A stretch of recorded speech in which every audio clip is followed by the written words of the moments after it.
So, second part of this morning, we want to welcome Professor Sylvain Brochard and Niek De Taeye for the Building Technologies for Children with Disabilities, how to start from their needs. So Sylvain Brochard is a professor of pediatric physical medicine and rehabilitation in Brest University, and he's also a very active member of the EACD General Management Committee, being in charge of the Innovation and Technology Task Force. And he will do that together with Niek De Taeye. He is chair of the Family Users Forum of the EACD, also board member, father of a daughter with CP, founder of the Mira Louise Fund, and a passionate IT lover and engineer, and entrepreneur and innovation program manager. Good luck. Thank you. Wow. So, Sylvain, when you asked me to do this speech, you didn't mention that there will be so many people here, and it's such a lovely room. Do you know how to play the pipes, or? We can try. We'll skip that part. All right. Hello, everyone. As mentioned, I'm Niek De Taeye. On a first note, I'm a parent of a daughter, Louise, who is 12 years old, who has CP. I'm also an engineer, so I'm kind of used to doing presentations for work. Doing presentations about my daughter is very difficult.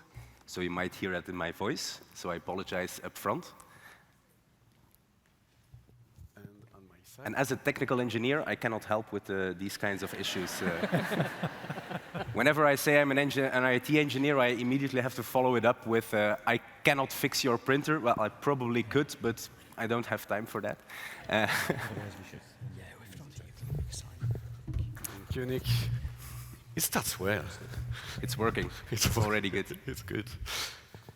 I just wanted also to share that on my side, this is not a one-man presentation, obviously. It's too, but behind me there is also a team, and maybe you can move on, Bernard. So this will be a share between a vision of Niek's perspective and also my team perspective in Brest. I would like to thank you, Christelle Pons specifically, and Joanne Mansa, which is here specifically, because a lot of data here are coming from their work. So can you get back, please? Yeah. We know that technologies are changing our lives. We also think with Niek that these big changes, yes, good. These big changes are a huge opportunities for children with disabilities and their families. And this is a strong belief that we share, that all what we see in our daily life, how AI and tech stuff change our daily life, they should be also focused on the needs of children with disabilities and their families. And this is why we are speaking to you today, and why we are sharing our thought and making this discussion happen. It's because we think that there is not like enough dynamic around what should happen with this tech and innovation development. But let's think about one question for you, the audience. Can you think about a device or a product that clearly comes from the development that started from a needs of a persons or families, a person with disabilities or a family, and now this product should be said worldwide? Do you think about? Let's think about one product. Think about the boot over there. Think in your real life. So now you have maybe one in mind. So people who have one in mind, a product that comes from a needs, please raise your hand. And this is what we want to tell you. It's not enough. It's clearly a big gap. We can think about very nice technologies, maybe those ones. But they are here. But does it start really from a need, from a user? Well, clearly not thinking that it is the case. There are these kind of technologies, the Fab Lab and the Rehab Labs. They came with a very nice assistive devices. So this comes from the website of the Rehab Lab Technologies, and it is clearly user-based development.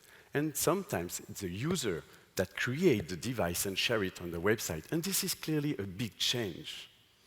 But this won't come to a product or to a startup. And this is the topic that we want to address today. How we make this increase in terms of startup, in terms of companies that dedicate their development to children with disabilities and their families. We think about this guy. A lot of EACD fan knows Bryce Johnson. He developed the Xbox controller. He develops the Microsoft tech lab. And this is clearly when we discuss with him, with Christopher, when we prepared the keynote in Paris, he spent most of this time with users. Most of this time with users. He clearly had this vision. But this is Microsoft. Should we wait for Microsoft to do stuff for our community? This is not the case, and this is why we want to start something with you today.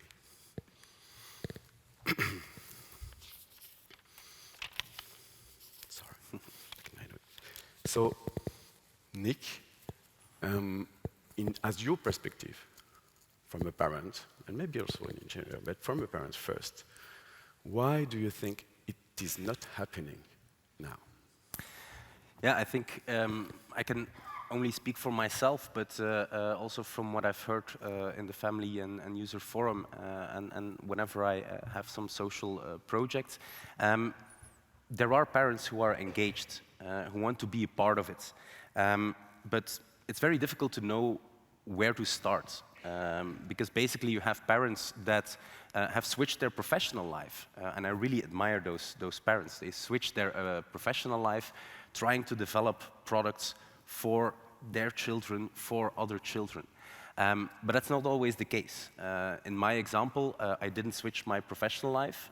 I try to support outside of my professional life as many social initiatives as possible. The Family User Forum is an example. I also have a small fund that's a small charity that does some local initiatives. I'm in the board of a company that is providing assistive technology for more inclusion of disabled people on the work floor. But it's always in support. So it's very difficult to really know where do I start with an idea, how should I be part of the product life cycle. But are we talking here about research or are we talking here about innovation? Because those are two different things. Yeah. For me, the research is really where you create knowledge, and innovation is where you would create product, as we say it. But the frontiers can be tight, and a lot of people maybe would be happy with this separation, this split. But clearly, we can start and discuss as a discussion and make this. We are going to speak about innovation, and we are going to speak about product development, and not knowledge development. Yeah. From a parent's perspective, when I hear research, I typically immediately think about the medical research. I trust the doctors, the therapists, the researchers to do that. Of course, I want to be informed whenever something is relevant for me or for my daughter. So it's very difficult to play a role in that. We've participated in some research with my daughter. It was a very good experience, by the way. Thank you, Elgast and his team for that. But when it comes to innovation, it's much closer to our daily life. It's practical. It is something that we can understand, because a lot of the medical stuff we don't understand as parents. But when it comes to innovation, it's part of our daily life. We can immediately use it. So it makes sense that we are more involved in that part. Makes sense. So if we go to speak about innovation, then we can see this process of innovation. Innovation is something that have a process. It's clearly a process. And it starts usually, and this is a way of presenting the process, there is like many ways, but this one would help us in defining where we feel our roles as a physician on my side and researcher, and Niek as a parent, and sometimes as an engineer also. So the ID is the first step. The ID validation that we would think about is a little bit more complicated. The solution design, and the first design of the solution facing the needs that we will to address. The development phase, which is a big part of the process. The testing phase and the rollout. So let's see in the different phases how we feel our role each other. The ideation. Maybe you are not comfortable with thinking that ideation is a parallel way of a need. So sometimes you can have good ideas which are not absolutely not facing needs, and you have needs which does not create any ideas or good ideas. So let's start with that. What do you think? I mean, if I ask you, what do you need exactly? That's actually a very, very difficult question. And I reflect on a conversation that we had in the Family and User Forum where we received the question, what do you want to do about awareness? What do you want to do about inclusion? Those are such broad questions, and it's very difficult as a parent to really explain the needs. So we have to follow some sort of a process. Now, as an engineer, I know the development life cycle. I've been through it. I've done ideation phases, but it's always rational. Whenever I get questions about my daughter, immediately I get emotional. My thoughts are clouded. I cannot think straight. So that's really an issue that we have. So we need some kind of a guidance to really force the ideas out of the parents, basically. You're not the only one, actually. And starting from the needs and asking to the parents and the children, what do you need, is clearly a big challenge, as you said, and you're not the only one. This is why we can think about many ways of doing it. And let's see how you feel comfortable with these different ways. The first one is just to think about interviews and discussing with the child and the family and making like a sort of focus group and say, okay, what do you need? And then making this discussion, and it may happen that you have needs that occur. You can also try surveys, because some people are much more comfortable in writing what they need and not discussing with them. And people with disabilities and their families like actually to answer a survey, and we usually get a lot of things. But you have like a lot of needs, but this is complicated to deal with because there is no like direct interaction. So what we recommend is clearly that direct interaction comes, and that we use the discussion, and what we can use as a tool is this journey map. A journey map is where you ask the person to be in their real life. And let's see this example of a child. It is a day of winter, it is holidays, they are with her families, and we try to ask her when she feels joy and when it was difficult in her daily life. And these tools clearly help to identify what we call pain points.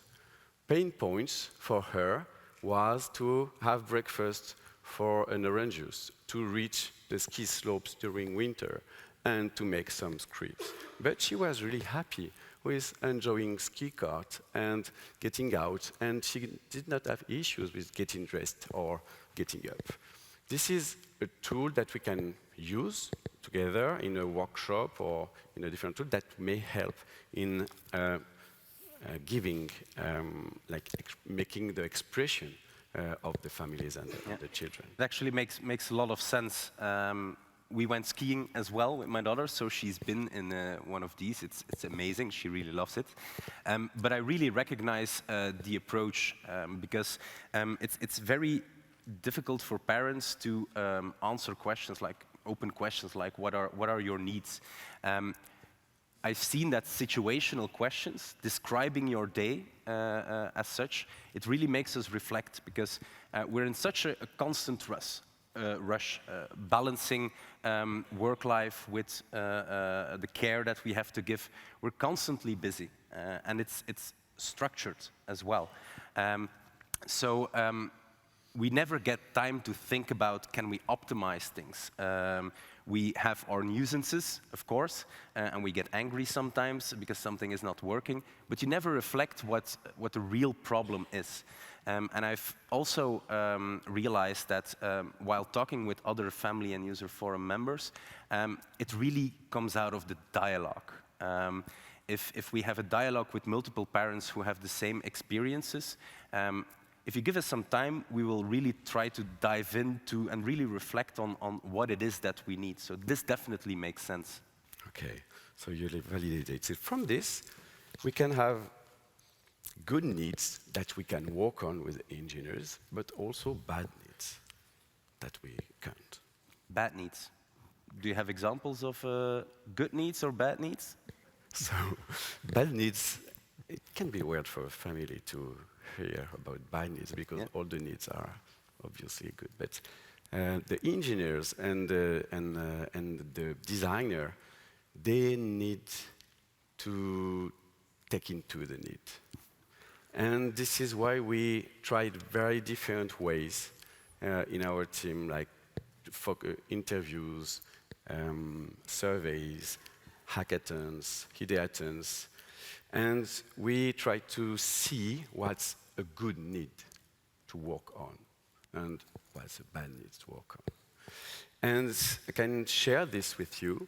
So a good need is a need which is field-based, coming from the field. This is clearly what we know. A good need is also a representative need, and we will address discussion right after. But what's most important, and this is what we discovered with our team, is a good need for an engineer is the one that it can arouse empathy. Then the engineer and the designer would work better on this kind of need. So you need to create the empathy that the designer work with a good work. But the best is to have this direct interaction. And what's behind the dragon? This is the big motto of this conference. Thank you, Katia, because we need smarter goals. And definitely, as in care, needs should be smart. And this is clearly one thing that we should be very specific about. All right. So, Niek, when you see that, is it like something that you feel you adhere to this? Yeah, I definitely recognize it. But I think that the way that we approach these kinds of sessions is also very, very important. And for that, we need to start with a bit of the psychology of a parent. So if this is the setup, most of the people will think it's an interview for a job or it's an exam. We think about a medical exam as a parent. And parents were traumatized, we can call it like that, by these kinds of interviews. So I think it's very important if you have this setting, you will not get everything out of a parent. As an example, when my daughter was born, I had very heavy news that I got because it was unclear whether she would survive or not. So you develop kind of, as a parent, kind of a spider sense, let's call it. You develop something in which you don't focus on the problem because you cannot fix the problem. The problem is there. I'm not a specialist, I cannot fix it. So instead of thinking about the problem and possible solutions in this kind of setup, I was fully focused on the doctors. I analyzed, overanalyzed everything that they did. Small hand gestures, tone of voice, body language. I was aware of everything. And that's become really a habit. I still have that right now whenever I go to a doctor's appointment for my daughter. I still have that right now. And so we need to get rid of that habit as a parent because we want to, in this case, focus on solving the problems and the issues ourselves and not focusing on the interaction with the therapist. So another setting would be much better. So this is clearly a stock photo, but it gives the idea a bit of a more cozy, a more warm environment with multiple people, so that we can have some interactions. Now, I think it's very important when we have these kinds of group sessions to really listen to the entire story of a parent, because I know that as well, and I'm probably doing it right now, but if I tell a story, I will circle around before I go to the essence, right? So it's important to really let the parent talk, ask some broad questions, and ask some specific questions if you want to zoom in. But the real results will come from parents telling their story, basically. As you've mentioned, and we've seen it in the Family and User Forum, you've shown 4 different types of interactions. Not all parents will be suited for these kinds of group discussions. We've seen that in the Family and User Forum. We meet once every 2 months online. We have plenty of interactions, but we also have parents who follow silently. They are fully engaged, because if you ask them afterwards via mail or via voting, they're the first to respond, but they have difficulties in talking in groups. So we should really tailor it to the needs of the parents, and don't assume because the parents won't join a group session like this that they are not engaged. That's not true. But we've talked about IDs, that's still very a broad topic. Do you know a bit what, from your experience, what the big needs are that you're confronted with? Yeah, it's important. We talk about individual needs, but if we could try to take a little bit of an overview, we have a very nice survey about 1,000 children, youth, family, parents, and care professionals that answered to this survey. And it was in Paris, in the EACD 2019, and maybe you answered to this survey, and thank you very much. So now we know a little bit more about where are the big needs that should be addressed by the technology in our field. And the first one that comes is this one: doing sports, doing leisure, doing arts, playing outside. This is the main frequent needs of the people with disabilities and their caregivers. And this was really the main one. The second one was about addressing daily life and coming to, I would say, home difficulties, but it was less frequent. And the third one was going to friends. This is really what they expressed. When we gather all the needs, and I will again thank you, Joanne Mansa, which is over there, that they collect all the needs, and we try to make this big perspective. This is the 3 main domains where we need technological development. Now we know that, and this is a EACD survey. Yeah, I really recognize those categories. But do you know why that is, that this comes up? Because it's probably not something that you would expect. You would expect parents to reflect on the medical part. Do you know why this is? I think really what matters is daily life. Yeah, and it's also because, as I've mentioned, the life of a parent and of a child is 80% of the time it's structured. They go to school, they get the help in the school, they go to therapy, and so on. But that's also kind of work for the children and for the parents. So that's hopefully, in a lot of cases, some cases not, that's organized. You just go with the flow.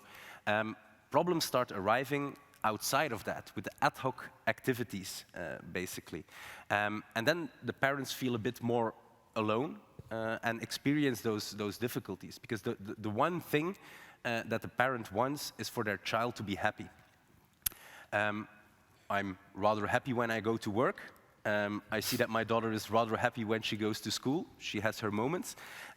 But when she's really happy, it's when she plays, when she interacts with other children, when we go skiing, when we do other activities. So I really recognize and understand why this is very important for parents. Thank you. So now go to the step of the ID validation. ID validation is a big step because you can start from a need that is really a focused need, and we need an ID that is, addressing a market, addressing a bunch of people, that in the end you will have a startup that can work on.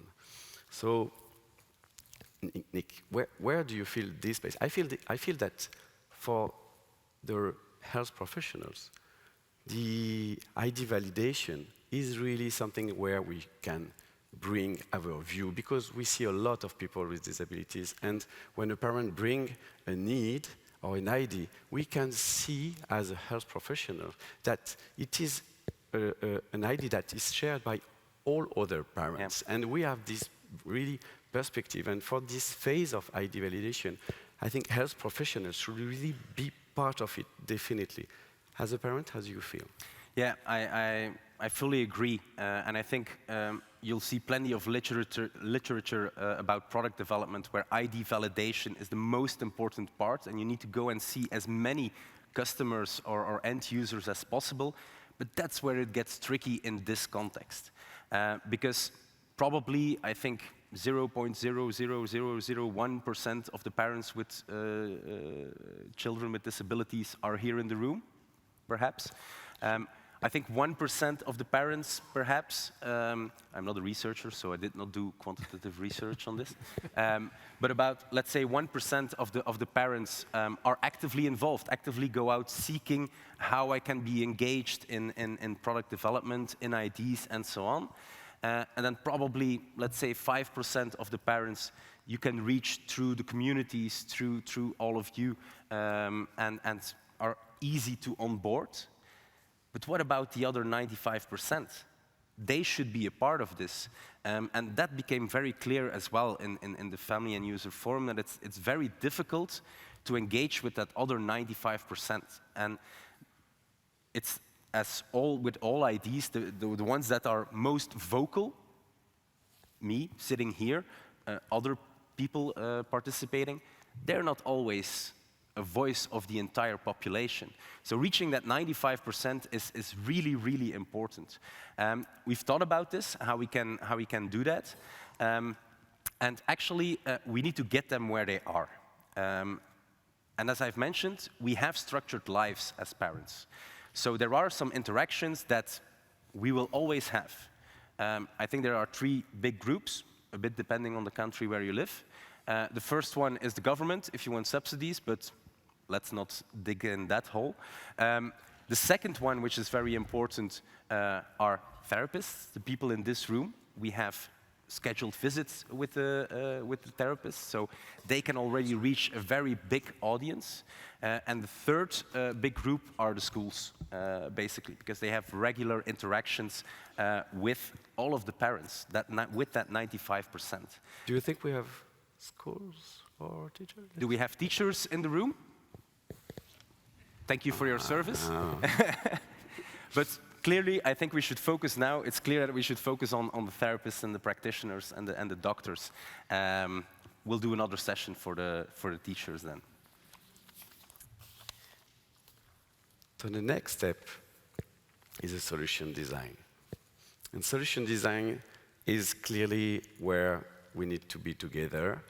But in a lot of mind, solution design is also a guy who has a very nice, bright idea alone in his cave, and then come and say, okay, we should develop that. Yeah. And this is exactly what we want to avoid. I Yeah. think. Definitely, you see too often that people are designing solutions in their cave or man cave or whatever. Actually, I have an example that I saw recently. It has nothing to do with people with disabilities, but there was a woman who designed a chair to avoid man spreading. Do you know what man spreading is? It's like being like this, right? And so basically, they designed this chair. Very nice. Try. Very nice. But then immediately after, that's the next one, immediately after you see, yeah, that's what men are going to do, right?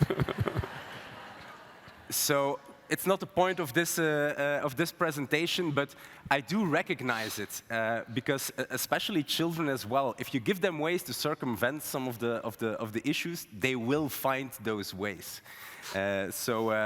For sure. So maybe another way that we want to share with, in the how, which is really what we want to share with you, in the how. The how that may occur just in a room like this. So we are in December 2022, we are in France, and we organize the big hackathons dedicated to children with disabilities, and also adults with disabilities, but most of them were teams. And we were working on children with disabilities. There were 10 teams in 10 different rooms, and this is one of the rooms. So we have this experience that we just want to share, that having a CEO, having a developer, having a partner specialist, having a mother, having a physician, a psychologist, and having teachers also and physicians by Visio, this is really where we think that this is the how that we want to share today with you. And this is where we think that the best would come and the best design would come. What we can also share with you is this is doable to make people, companies, and very different profiles, and parents, and children with disabilities together. The only thing which is really challenging with this kind of hackathon that we have here, it is a 24-hour effort to go forward and to move forward very strongly. So the only thing that you should bring as an organizer, if at some point you want to organize that, is this. This is the only thing that you should think about, because once those people are in the room, they walk, and very nice ideas come, and very nice design, and this is how it works, and it works really well. Perhaps some wine in the evening as well. Yeah. This was for the night, actually, but wine, we thought about it, actually. It's not really, we should have done it.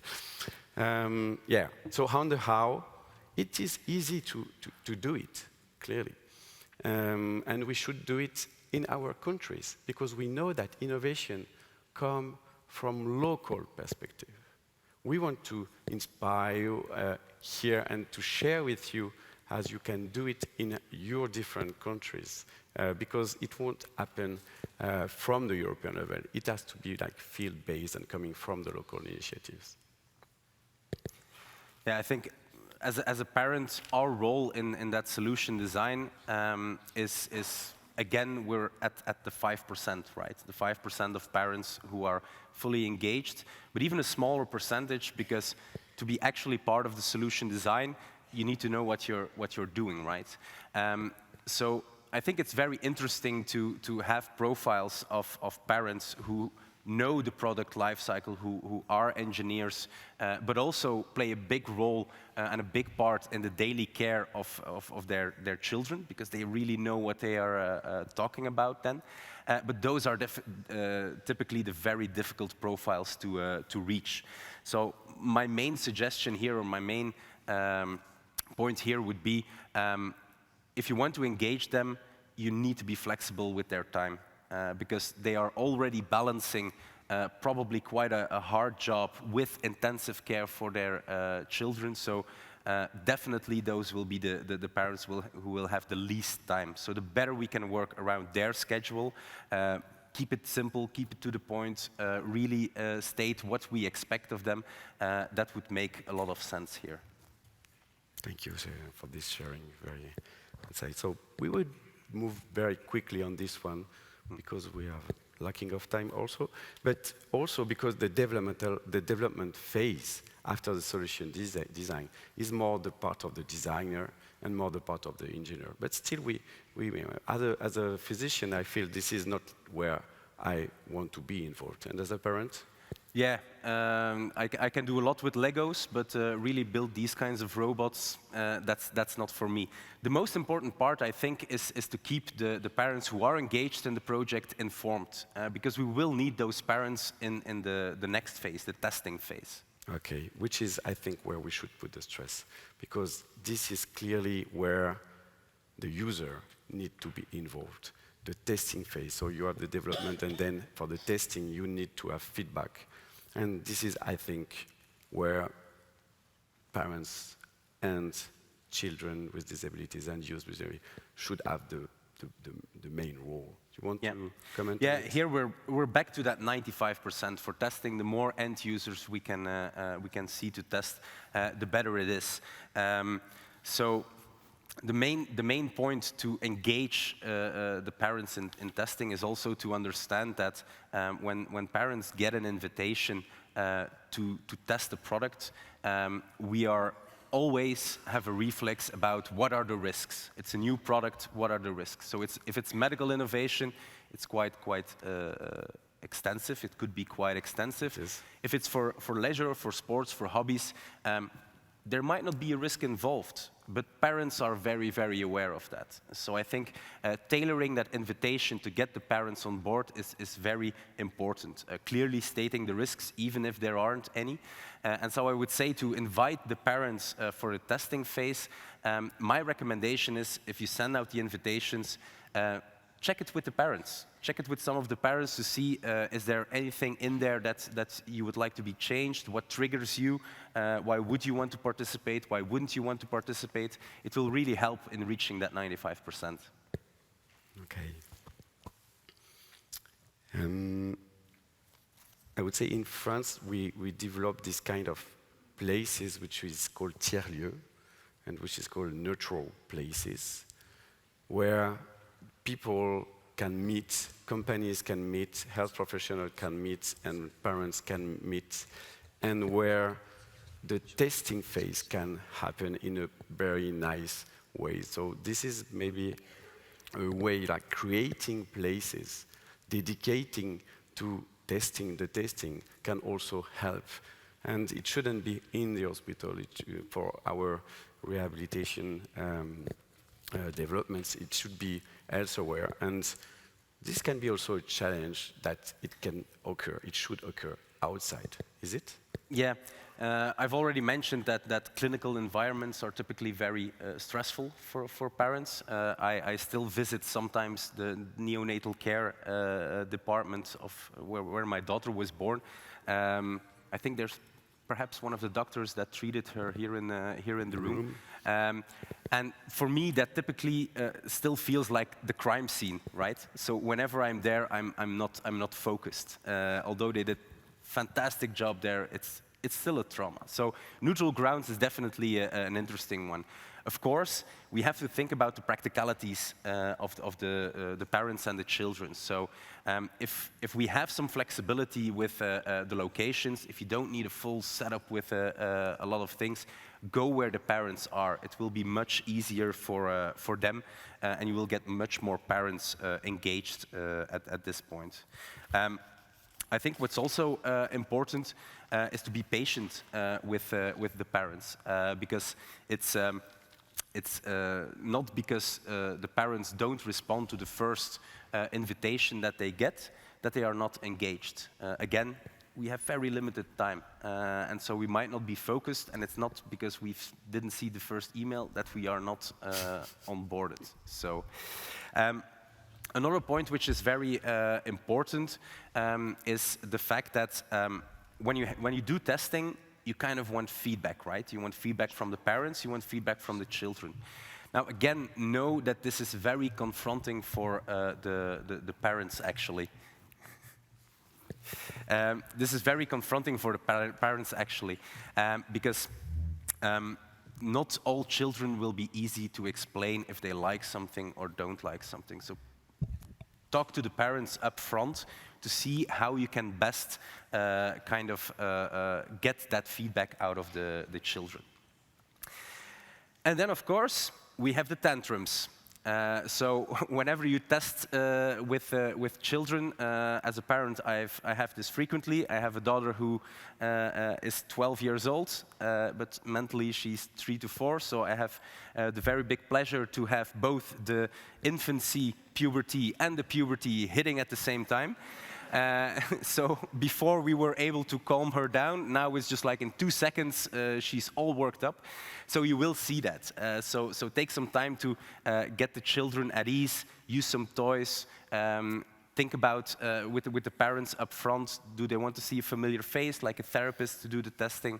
Do they want to have stuffed animals, toys, those kinds of things? That way you could, I'm not saying you will, but you could avoid these kinds of scenes.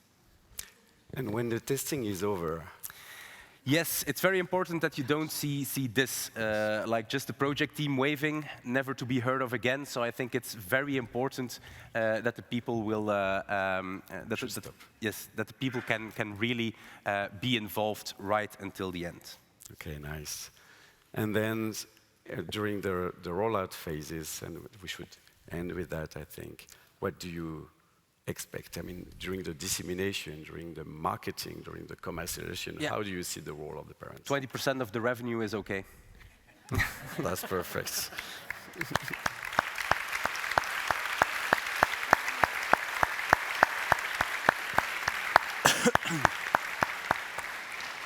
One minute and we're done.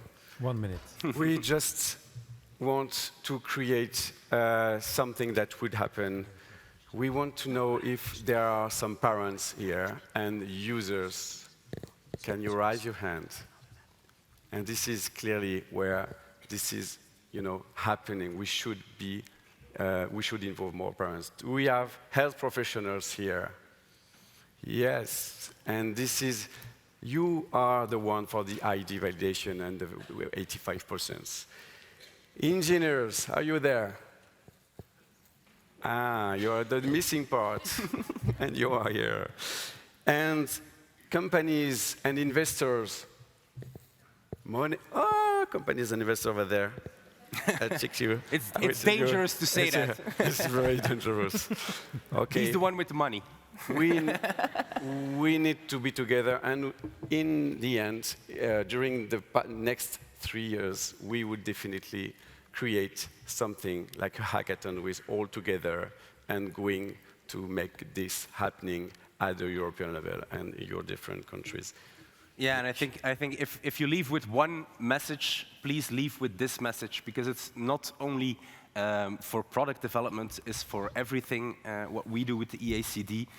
Please help us reach that 95%. Please be engaged with the parents. You can always send them to the Family and User Forum.